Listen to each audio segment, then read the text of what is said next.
Hi, my name is Ciaran Doyle. I'm Chef Lecturer at Milton Keynes College, and today we're going to talk about a Mushroom Pithivier.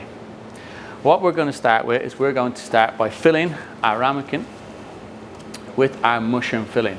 So what I've done is I've just lined my ramekin with cling film, just so I can demold it nice and easily.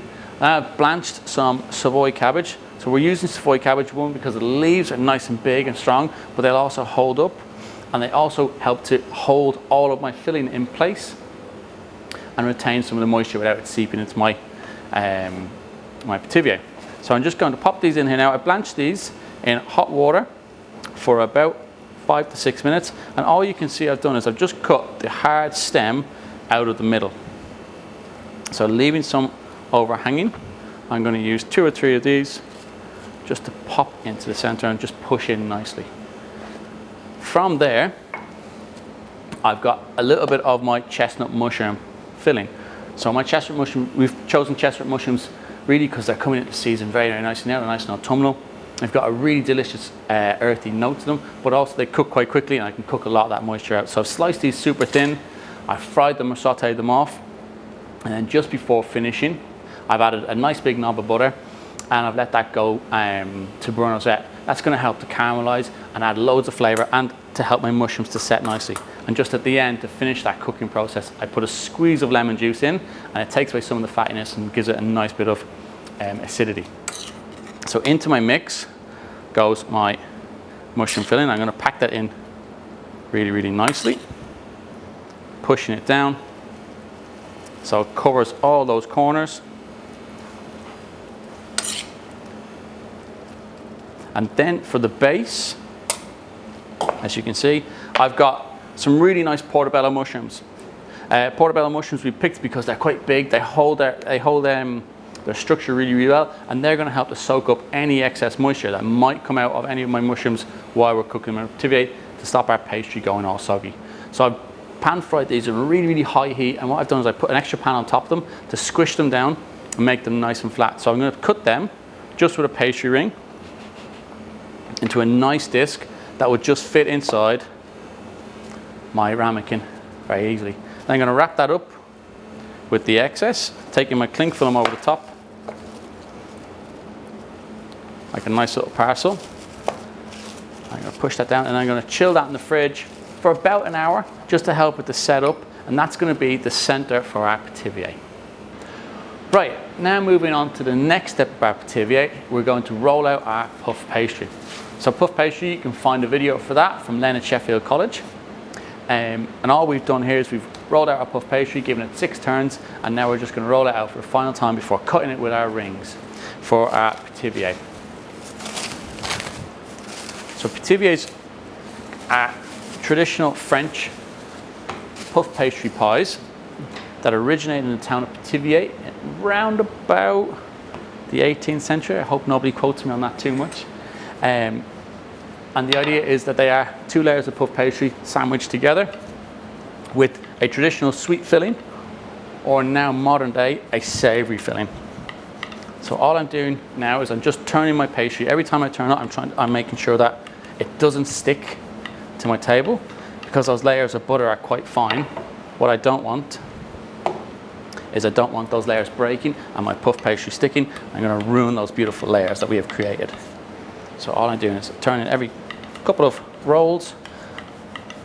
I'm going to turn my pastry, keeping it nice and even, and rolling out. And with our classic pithivier is filled with a almond frangipane and apricot jam on the bottom. We are going to do a savory pithivier using mushrooms. And at this time of year, we've got lots of different mushrooms in season, such as button mushrooms, chestnut mushrooms, as we spoke about, portobellos, chanterelles, flat cap mushrooms, and all these are fantastic for their different varieties of flavors and textures, and the opportunities to impart those different flavors on top. So after I've rolled this to a nice thickness, I'm going to use my 2 rings, my large and my small ring, just to cut out the circles I need. for my Pithivier. And what I can do while I'm rolling it to help to hold on and to help to stretch my puff pastry when it starts to get a little bit big, I can just hang some of my pastry over the edge, just like that. And it helps to bring the pastry a little bit closer to me, so I'm not stretching as far. And it stops the pastry from moving as much, so I can stretch it just that little bit more.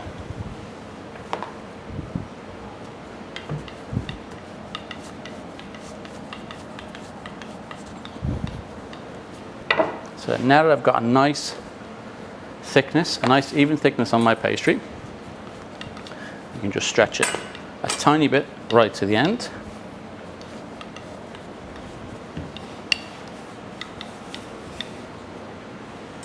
And then using our two cutters, we're going to cut out a large and a small ring, and these are going to be our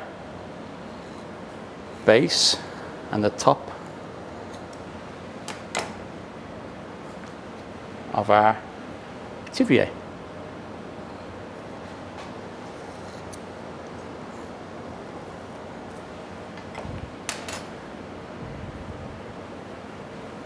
So I've got my two bases there.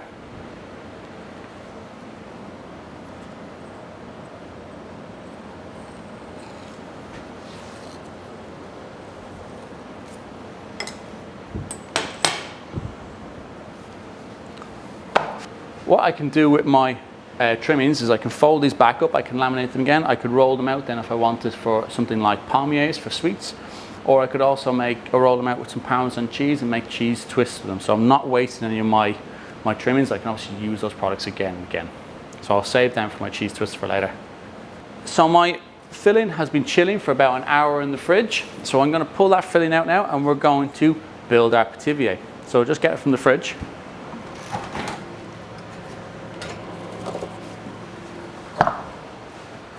So here we have our nice filling. It's set very nicely, and all I'm going to do to demold it is I'm going to just very, very gently pull the edge of the cling film, and it will just pop away from my mold. And I've got this beautiful dense puck that I can sit in the center of my puff pastry base. I'm going to egg wash around the edges. So I've got some egg wash here. I've mixed a little bit of egg wash or egg yolk with some double cream. And that's going to help for my pastry to stick together, but also to give it a really nice glaze on the top. So brushing that nicely, not too heavily because I don't want the egg wash to spill out onto the sides, and then as it bakes I'm just going to get this kind of scrambled eggs mix in the bottom. This will look very, very, very nice. Taking my top, I'm going to lay my top over very, very nicely, and I'm just going to press down, starting at the front with my thumb, and just stretch that pastry ever so slightly. Just working my way around, tucking that pastry lip in,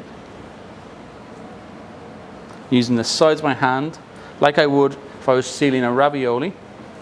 You can just kind of see I'm using the side of my hand just to press down nice and tightly, making sure there's no air pockets, because if I've got any air pockets, what's going to happen is as that pastry cooks, that air is going to expand and it's going to try and burst at the side, and it's going to ruin that lovely design we're going to put on top.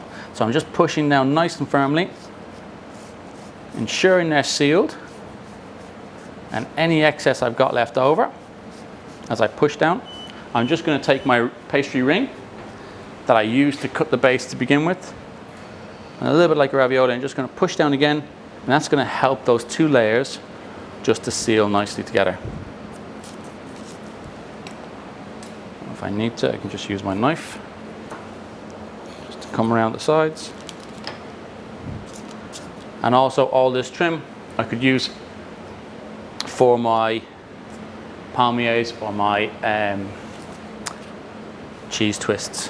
And there we have our nice gâteau or mushroom pithivier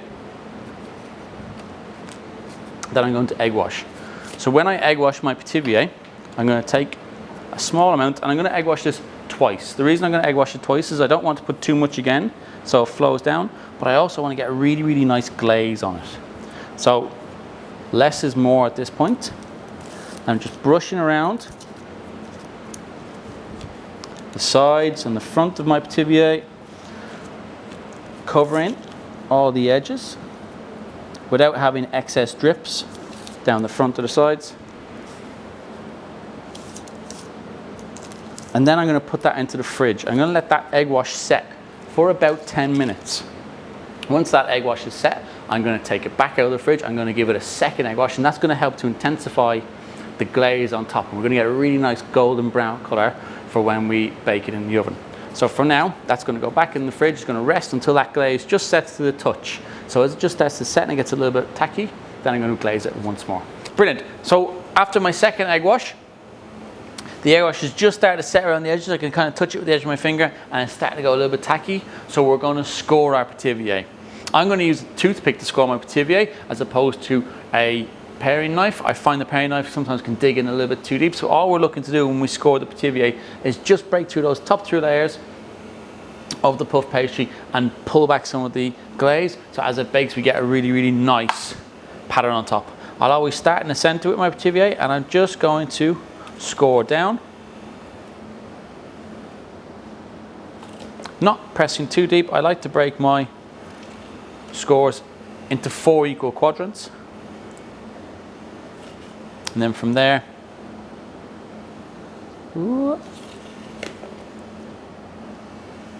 I follow my scoring around all the way down to the bottom and then break those quadrants down again.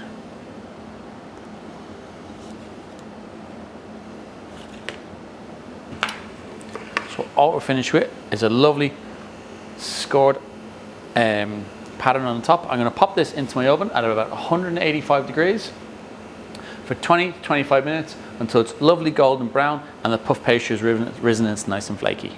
So our Pithivier has just come out of the oven. It's been in for about 25 to 30 minutes, just until lovely and golden brown. So we're going to pop it off our tray.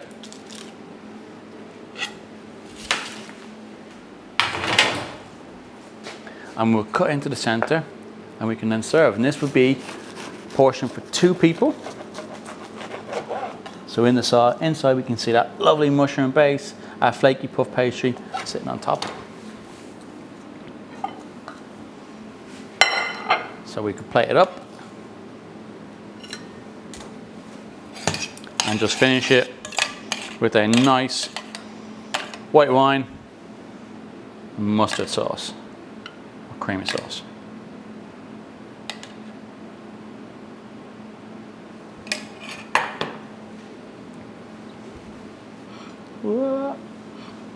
And there you go. There's our mushroom Pithivier with a creamy white wine and mustard sauce.